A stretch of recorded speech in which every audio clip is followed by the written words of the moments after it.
Yeah. Joni Laiho, how are you doing? I'm good, thank you. How are you, Tony? Very good, thanks. Yeah, it's great to have you back on the podcast. Really looking forward to looking at the business of biohacking today and what's going on with your business. And you've been around in this space for quite a long time. I thought it'd be quite interesting at first to cover your history in this space, because I don't think we really went over that last time you were on the podcast. Okay, yeah, probably didn't. Yeah, you're right.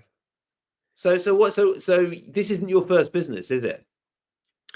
No, this is not my first business. So first business in this sector, I founded in 2009.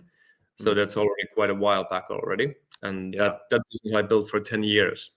And then when I left that business, then I founded Thera Nordic. So those two businesses I've built. Yeah. You're very modest about it, because when you say when you left, but that was a huge success, that other business, and now you've got another very successful business. It was back in the day. It was the superfoods movement. So that was kind of all superfoods, which are basically biohacking with foods, and it was mostly organic and like plant extracts, mushrooms, all that stuff that then, let's say, 10 years after that became hugely popular. But I was dealing with chaga and all these mushrooms like when they were not kind of the thing yet. Great. Yeah. So yeah, and that company became a really big one. So today that company is actually the biggest one in Scandinavia, and it has over 100 employees, and it's quite massive. So, but yeah, that was the first one, and then the other one, which I currently have, Thera Nordic, that was basically a spin-off of a thing that I wanted to do when I had that company, and was to only focus on gut health. So yeah, and you guys are doing incredible work with Thera Nordic, and we'll get onto that in a little bit. So I wanted to look at the business of biohacking today because it's almost Black Friday, and any self-respecting biohacker worth their salt will have been already getting a bombardment of emails and offers. I have been, certainly since the end of October. And I wonder how because I've been in this sort of biohacking industry for about 10 years or so. And I've been doing this podcast 10 years as well, actually. So I wonder how you see it's changed over the last 10 years. Has it got harder? Do customers want different things? Is it more difficult and more challenging to build a health business now? I think there definitely is more offering. Like there are more companies offering more products. And one thing I feel is the borders are melting more and more. So when I started, I did it in Finland, and Finland had kind of, it was its own container, basically. There wasn't that much stuff coming from abroad. But even that's changed now. Everyone orders from iHerb, from US, from UK, from everywhere. That's a big change. But I think that's changed for everything that's being sold. So online ordering from across the world, it's just so much easier. So that just brings like much more competition in whatever you are doing. So I think that it's a little bit of a boring way to say what's changed, but that's changed for definitely. And in general, in terms of competition, I mean, I first brought out my first audiobooks in personal development and nonfiction in 2005, and it was so easy. There was no one else doing it. And I was just bringing out audiobooks on confidence and motivation. No one else was doing it. Now there's so much competition everywhere. Is that the case in the biohacking world? Well, obviously, and particularly in terms of supplements. Yeah, I think so. Like if you just look at the how many billions of dollars or pounds the supplement industry is in the world, it is still booming. It's growing double digits every year.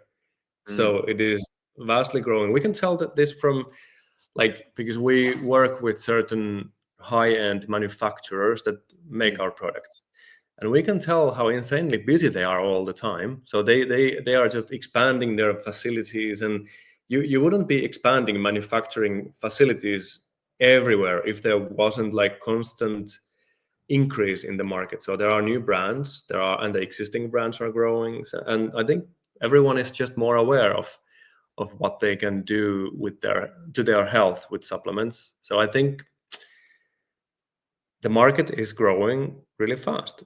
And then, well, what that does for the consumer or for the biohacker is that it becomes increasingly difficult to distinguish that what's an actually good product, Yeah. because everyone can make whatever claims they want without backing them up in any way.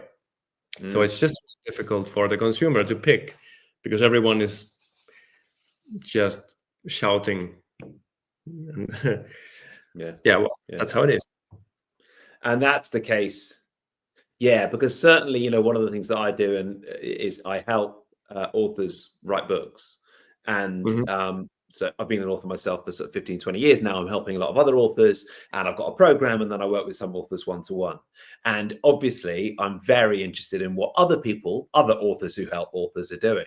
And it's the same thing. It's not necessarily the best programs and the best offerings that do the best. It's the people who shout the loudest, or just make the most noise, or have the slickest funnel, which is a shame, because it's hard for people to distinguish exactly what's good and what's not. Yeah, but that's exactly. But that's always been the case. One salesman that I was my best salesman ever worked for me in my companies once said that, just give me the end shelf in the store that well, people walk past, and I can sell little stones, like, meaning that you just give me anything and it will sell if I just get it positioned right.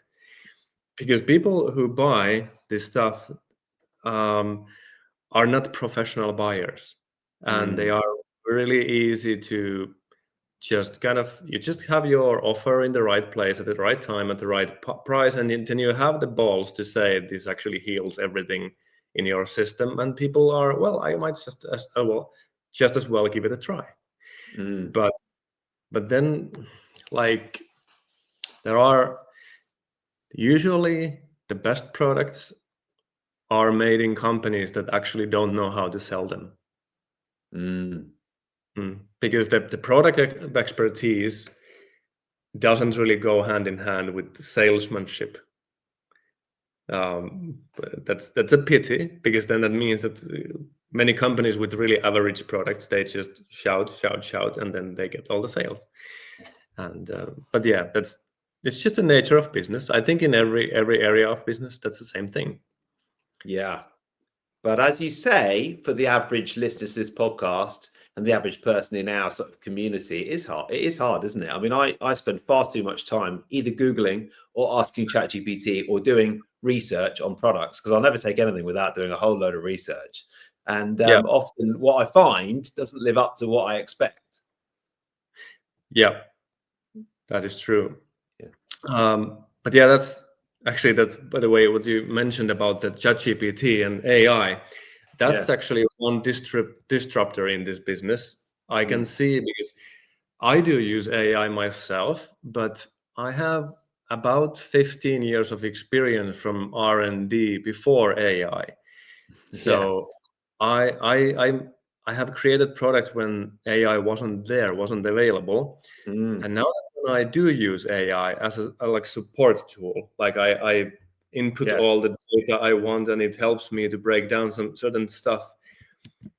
I many times have thought to myself that I wonder how many supplements in the space will actually be almost 100% designed by AI in very near future. Because many people who don't have a lot of experience, they don't know when we know that AI can hallucinate. It can suddenly come up with stuff that, of course it can. It simply isn't true.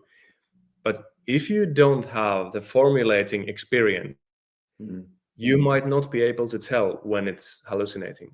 And then if you just believe what it's saying, okay, put this many milligrams of this, and then use this ingredient, and this and this and this, you might actually, I actually think that there might be, maybe not yet, but in the near future, there will be products in the market that they might contain some sort of, maybe not critical, maybe not dangerous errors, but ingredients not the like not the best stuff in the product because they were not really designed by a human. Yeah. How terrifying. Yeah, Yeah. that's yeah. I do kind of I have thought about that a few times now that what I've been using AI myself. But I think this Yeah. it's the same. Like, well, you are in publishing business, or no, you're an author, and you Yeah. know how much AI generated fluff there is now. Yeah. Yeah. Yeah. And one of the big problems we've got is with authors who've used ChatGPT too much with their scripts and then come to Mhm. me, and the original beauty of their words has just become homogenized by this sort of like ChatGPT sludge, which writes everything the same, uses too many M dashes, uses the same sort of styles of Yep. of writing and prose. And yeah, it's a shame. It's a shame. It's a Yeah. shame, yeah. Like instead of letting it help you a little bit, or doing some sort of like annoying task or whatever, we shouldn't give it too much power, like to actually take over. Like be it product development or be it writing a book, we Yeah. still should do it ourselves. The most important stuff should happen between our ears. Yeah, that is very true. So you're obviously in Finland at the moment, and you've just sold your house, haven't you? Is that your house behind you? That's my house behind me. Yeah, Yeah, this because is I saw you post pictures on Instagram. It's a beautiful place, isn't it? it's a really beautiful place, and this is actually um, well, I just told you how ugly the nature is now in November in Finland, which it actually is. But still, this is a house. This is one of the biohacking things I think in my life that has been one of the best things to happen, Mm. because this is a wood house made of like really thick logs, and there is Wow. forest everywhere. Nearest neighbor is like 100 meters away. There's spring water coming from the tap, No and way. yeah, so this is a really nice location. It's Yeah, just yeah. for for the last 8 years I've been here, but yeah, now it's time. I need to move place now, but it's been fun. Have you got a sauna there? Sorry, Have you got a sauna? of course, yeah. There's a Of proper course. But everyone everyone, in Finland has a sauna, right? yeah, and you couldn't have a house in countryside without a sauna. They simply don't exist. Every countryside home has a sauna, because even the tiniest flats in apartment buildings, they have saunas. Mm. Well, not everyone, Wow. but I mean, many of them do. Mm, yeah, it's such a way of life in Finland, and I have been looking into just how important it is for Finnish people. And actually, all the sort of stats around longevity in Finland are very interesting when they're linked to sauna use, aren't they? Yeah, when they're linked to sauna use, like there's nice little phenomenon here in Finland, like public saunas. So public sauna means that you go. If I go to the nearest town here, I can find like 5, 6, 7 public saunas.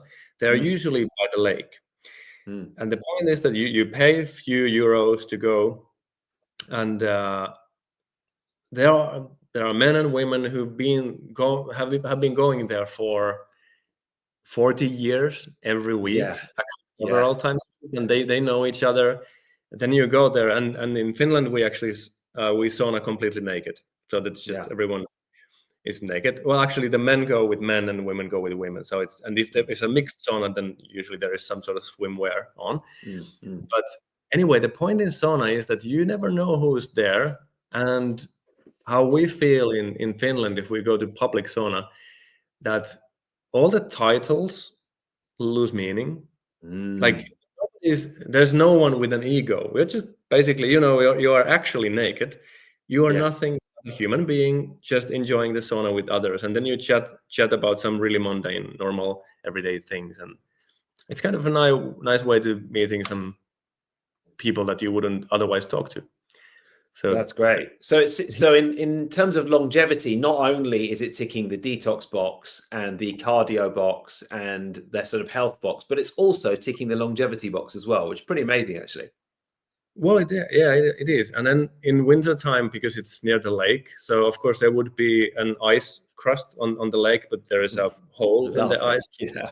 We have a cold dip in the really cold water in there, and then back to sauna. And that's quite usual to people do. Not everyone goes to the cold water. It's not like every Finn is this berserker just goes in and does all this stuff, but many do. Yeah. And I think those guys, if you talk to those older men, let's say somebody is like 70 years old and they are in the sauna and they are sharp as a knife, you can just see that the work. When you how's the sauna, and they've been doing sauna multiple times a week for decades, so there is something. Yeah, Something there there. is. I mean, it seems such a consistent factor in longevity. Shows up all the time, doesn't it? And actually, I had a sunlight and sauna at our place in London. Then obviously we moved out to Portugal. But I've been speaking to Gabriel from Prasanna Health now. I don't know if you know him. You might have met him at some of the events somewhere. But he's got a great company and he makes these super low EMF saunas and then comes and installs them. And you're sort of just giving me the nudge to get one installed here in our place in Portugal as well. Yeah. Very nice. So so your company now is called Thera Nordic, and Yes. obviously you've used that word Nordic there. Scandinavian biohacking does feel, from what you've been talking about, quite different from what we see here in the UK, Portugal, the US, and so on. What are the sorts of things that define the Nordic approach apart from saunas, and why did you decide to use that in the title, getting back to the business of biohacking? Yeah. Well, yeah, I think, Thera obviously comes from therapeutic. And then Nordic is because it originated here in Finland. I think how Nordic and like Finnish and Nordic, Swedish, Norwegian, all this kind of Nordic stuff, how we would approach the biohacking, I think that's pretty much nature first. Like it's much less technology and more the nature. Obviously, if you are a biohacker, you like measuring stuff and you like to have some cool gadgets. But how I've seen, maybe it's just me and maybe it's just my friends or I don't know, but when I talk to people from Finland, from Finnish biohacking scene or elsewhere, that people are relying a little bit less on the technology and starting to think a little bit more that, okay, maybe the ultimate technology actually is in the nature. Like, so that's, but if you look at Finns, I might just go out of the door and find some berries and the woods and the moss and all that. I think if you go to the forest and you just go and lie down on your back in the moss, you just, even if it was raining or whatever, and you just stay there, I think that beats any hyperbaric chamber. That's something. So that might be more the Nordic approach to it. And it's interesting, though, it's something we covered just at the start of the podcast today. Bryan Johnson has just been doing a whole protocol over the last few days around taking 5 grams of mushrooms. Have you seen that? I've been reading about that. Yeah. And you know what? Like, it's interesting that with all the technology and with all the funds that he's got available to him and with everything that he's doing, in the end, he's come back to something that grows in the forest. And he's posted afterwards and he said, it's life-changing. A lot has changed. Yeah. I'm interested in seeing how that changes Bryan Johnson, that mushroom journey, because I think he hadn't done psychedelics before, and he went on full 5 grams right from the get-go. Yeah, and that's a lot. That is a big dose. That's the heroic dose. Yeah, I mean, that one, you don't negotiate with that dose. It just takes you. I think he is planning to do it 3 months in a row. So proper, like, of course they did. Did you see the blood work he's doing? Yes, I did. But I haven't seen any of the results. Yeah, like everything is measured. So yeah, it's kind of interesting. I think nobody probably has done that sort of human experience, like measuring every biomarker before and after. So might be interesting data that comes out of it. The only thing I was thinking is that when you're being filmed or watched or in some ways posting on social media, you're inevitably very conscious of that. And I wondered if that might have changed the experience that he had because of that. Probably, yeah. I mean, well, psychedelics are really, I mean, they are affected by the set and setting really massively. So obviously it did kind of change his experience a little bit, but I think I'm quite sure he got the healing out of it anyway. So yeah, I'm interested in listening, like, or hearing how the tone changes, if it Yeah, does, in yeah, whatever he does now. yeah. Because you know as well as I do that a lot of people in this space, we're drawn to it because we're very type A personalities. We're a little bit controlling. We're a Mm, bit obsessive about our health. And actually, often what we need to do is less obsessing about every single supplement and going to bed at 8:30 on the dot, and yeah. actually just relaxing and That's letting that's the go. thing. That's the thing. By the way, there was one thing I wanted to say.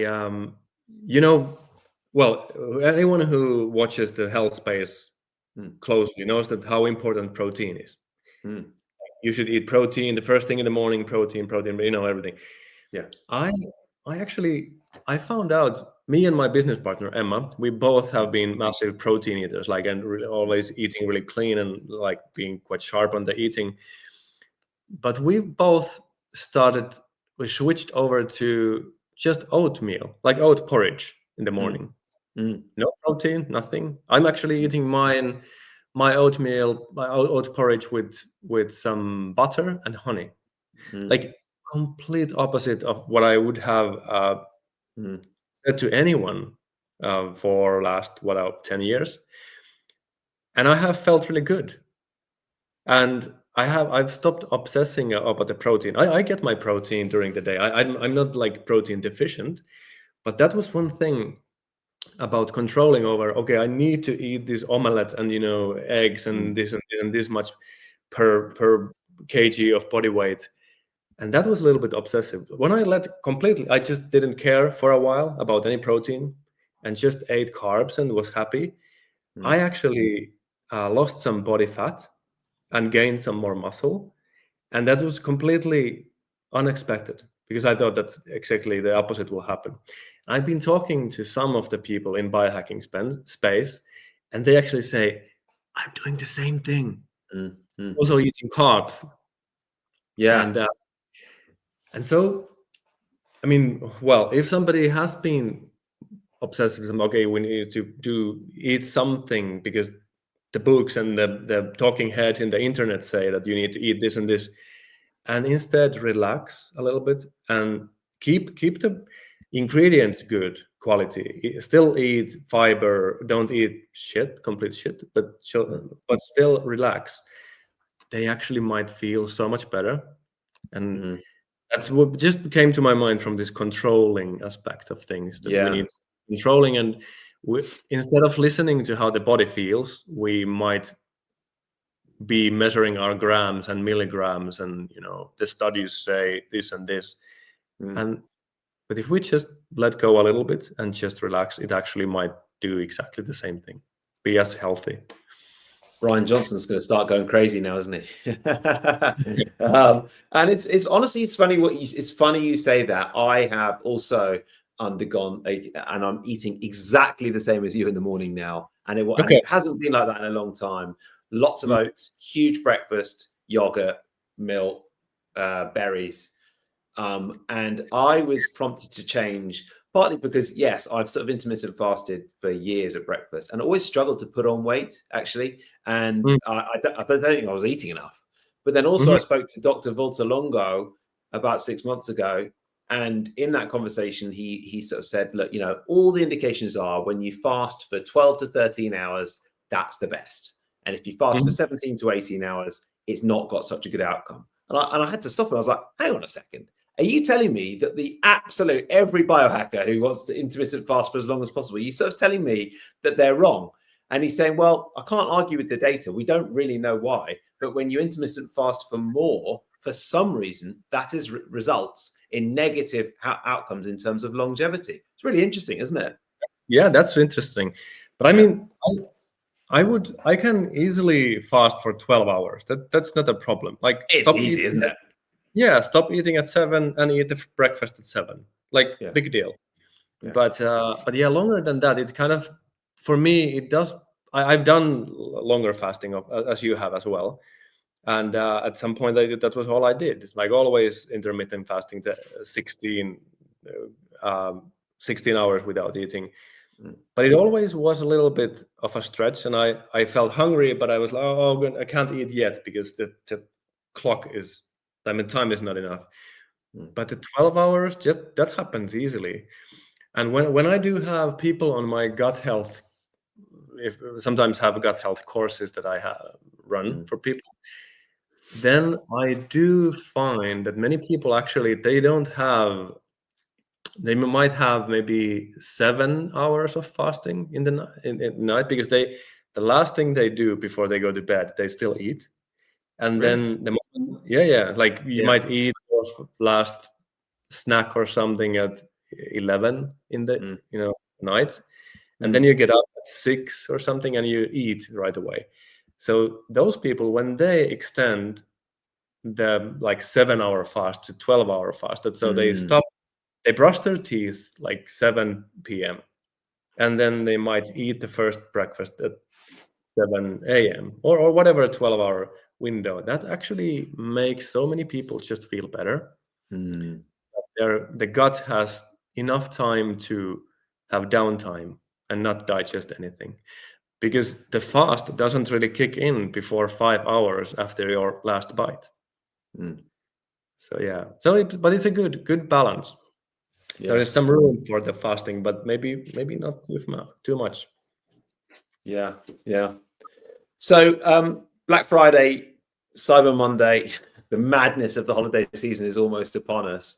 How do you reflect then on the sort of biohacking industry in terms of brands and products now, and then Thera Nordic's place within it? What are you excited about? What are the big trends? What are you guys looking to develop in 2026 and so on? Yeah, well, I think what we are going to do, well, actually, now that the big Black Friday is coming, we actually are not doing anything in Black Friday. We just opt out of Black Friday. Yeah, that's what we do. But we just launched a new product called Helia. That's actually, well, it's worth mentioning because it's just very fresh and new product. That was something to accompany our bestseller Rescue, because Rescue is zinc carnosine and L-glutamine. That's the gut lining healing product. That's our absolutely the most popular product. But for some people who, for one reason or another, don't want glutamine, or they cannot tolerate glutamine, or for whatever reason they don't want glutamine, we created another product called Helia. And it just happened that it became more powerful than Rescue. So, and that's whereas Rescue is kind of vegan product because it's only zinc carnosine and L-glutamine. Even vegans can use it. Then Helia is on the other end. So it has zinc carnosine. It has double dose. So it has 150 milligrams, which is the pharmaceutical dose of zinc carnosine, this intestinal healer molecule. And it has really high quality colostrum. So bovine colostrum from Netherlands. And then it has this top quality collagen, bovine collagen from Switzerland. And then on top of that, it has some free L-glycine amino acids. So basically, it is a ultimate gut healing product, but more than Rescue, Helia targets the bowel, the small intestine and the large intestine, because it has exactly the molecules that are needed for renewing and then protecting the gut lining. So that's basically what's just freshly out. And like you saw it in our last trade show, I think. Yeah. I saw it at the Health Optimization Summit. I haven't tried it yet, so I'll have to give it a go, because I've always been a big fan of colostrum, and I've always reacted very well to it as well, actually. So Yeah, yeah. the colostrum, because why colostrum? Because I mean, colostrum seems to be a buzzword now. So there are lots of products that are called colostrum or have colostrum in them. But what's important to note in colostrum containing products, then this is one like good thing for a consumer who wants a colostrum product. You need to have enough of the colostrum. So just the mention that this capsule or whatever contains colostrum doesn't necessarily do anything yet. If you look at the scientific studies, how much colostrum they were using, it usually has to be about 4 to 8, and sometimes more than 10 grams of colostrum powder. So you really need to up the dose to get the actual benefits. So that's why, because when we made Helia is this massive pouch of 600 grams, because you actually need 2 quite massive scoops of it to get enough of the colostrum, collagen, zinc, carnosine, everything. But then it really delivers to the impact. Yeah, that's great. So yeah, that's what we are doing now. There will be other products as well. All of our products are anyway focusing, even next year as well, on gut health and treating reflux, acid reflux, heartburn, bloating, whatever. But giving people the natural alternatives. So they don't need to rely on like proton pump inhibitors and stuff like that. And with Black Friday, did you just decide you couldn't compete, or people are jaded at Black Friday? I mean, I personally feel like certainly the products on Amazon. Like, I tell you what I really want at the moment. I want a treadmill where I can walk while I'm typing, because I just love walking. I love movement, but it's not really compatible with the life of an author and a podcaster. But I sort of know that if I see something on sale on Black Friday on Amazon, if I look a couple of months later, it'll probably be on another sale and be the same price. It's not this sort of wonderful thing where everything's actually chopped by 25%. No. I mean, Black Friday has become, it's kind of it's this buying frenzy. And then when everyone is on the mindset, okay, now I need to buy all this stuff, then companies do find a way to make it look cheap. And then some of the products actually are cheap in there wherever you go, and the other products are just, they look cheap, they actually are not. But because when you are in that mindset, you just end up buying stuff you didn't need. I think we mostly think, me and Emma, as we own Thera Nordic, we like more sustainable business anyway. Yeah. And we don't honestly think that Black Friday is in any way, shape, or form a sustainable event. And I think this world wouldn't actually need Black Friday. That's basically what I think. If it's for digital products, is fine, because they don't, increase any, stuff being bought that you don't really need. So yeah, that's why we are not too, we don't fuss about Black Friday ourselves. Yeah. And actually, on this podcast, the last few years, I've done a Black Friday gift guide, and I've decided not to do it this year. Not quite such noble intentions as yours, but mainly just because it took a lot of time, and I've got other stuff going on with the authors that I'm working with. But certainly, I don't really find my own spending increases during Black Friday. I just buy stuff if it comes up or need it. Okay. Yeah, sorry. Yeah, just meant to say that even, and what I said about Black Friday and our thought, it's most certainly not virtue signaling that, okay, we are better because we don't do it. That's not the case. Yeah, absolutely. It's just like we just don't feel like it, and it's all fine. We do have good offers, in other times. So, and our offers would be the same in Black Friday as they are in other times in the year. So just do it in other times. Yeah. Okay. Well, now listen, Joni, before you go, I'd love to hear about your routine your sort of biohackers day. What are the sort of biohacks that you introduce to your day? Obviously, we've spoken about saunas. I'd love to know if that's a part of your regular schedule. But how does the day look for you?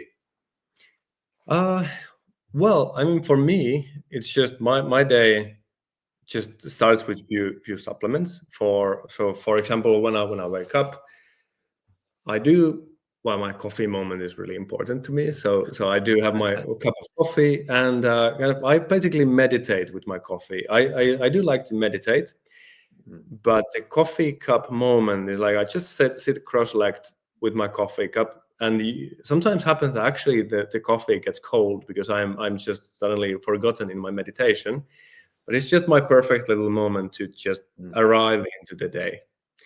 And I do like, I still like the little hit that the caffeine gives me. Like I start getting more well, energetic and whatever the caffeine does. But then I do have a red light. I have this really big one, like the full size kind of thing. Especially now that I'm it's getting darker. I do like sitting on front of the red light for about 10 minutes every morning. And after the red light stuff is done, I have this insanely powerful bright light, and that's it's basically almost 200 watts of LED power. So that's like it's like somebody ignited the sun inside my house. Really? And You have that in your house? I have it in my yeah, but instantly changes the energy. Like once the red light kind of it's this kind of noise. It's not very energetic feeling with the red light, but when you put like that proper bright light on, it just changes the whole energy.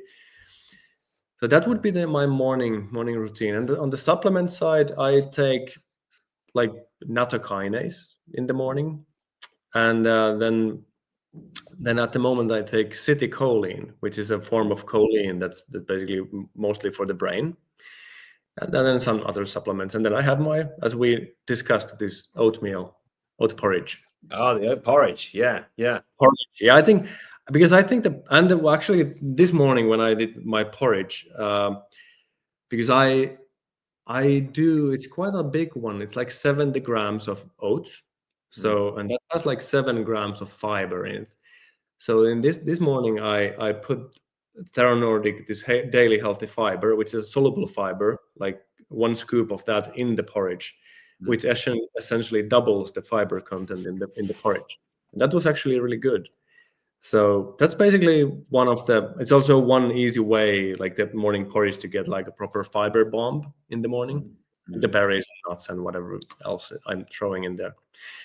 So yeah, my morning routine isn't that spectacularly complex. It's just waking up with the coffee and meditation, some red light, some supplements. The light sounds pretty cool. That's not something we've actually had before. Where do you find a light like that? I don't know, where are they available. In Finland, well, obviously because it's so dark in here, there are lots of bright lights because it's the SAD, the season affective disorder or something that really happens here. But this one I have, that's the most powerful one in the market. And what is it called? Do you know what it's called? It's the company is called Innolux, but it's a Finnish company, and I think the light is called Supernova. But I mean, I remember paying like 600 euros for it, and it was in a heavy discount then. So. Oh right, yeah. I'm just having a look at that now. Wow, that is really hardcore. That's okay, great. you found. Yeah, and it's 529 euros. Yeah. Okay. Yeah. That's and look, we were trying to get away from Black Friday, and now I'm going to be looking at it. Yeah, but that's a serious bright light, because I've had many bright lights, and they usually you need to go and keep them close to your face. I mean, that bright light can be there in 5 meters away, and it still wakes me up. Yeah, so, that's great. That's really good. That's my favorite. Joni, really good to talk to you. Excited for your move to the UK as well. And where can people find out more about you and obviously Thera Nordic as well? Well, I think, obviously more information and resources are theranordic.com. That's our main website. And then Instagram, just Thera Nordic in Instagram. That's where we post all the time. Good. Really good to catch up. Thanks so much for coming on. All right. Thanks, Tony.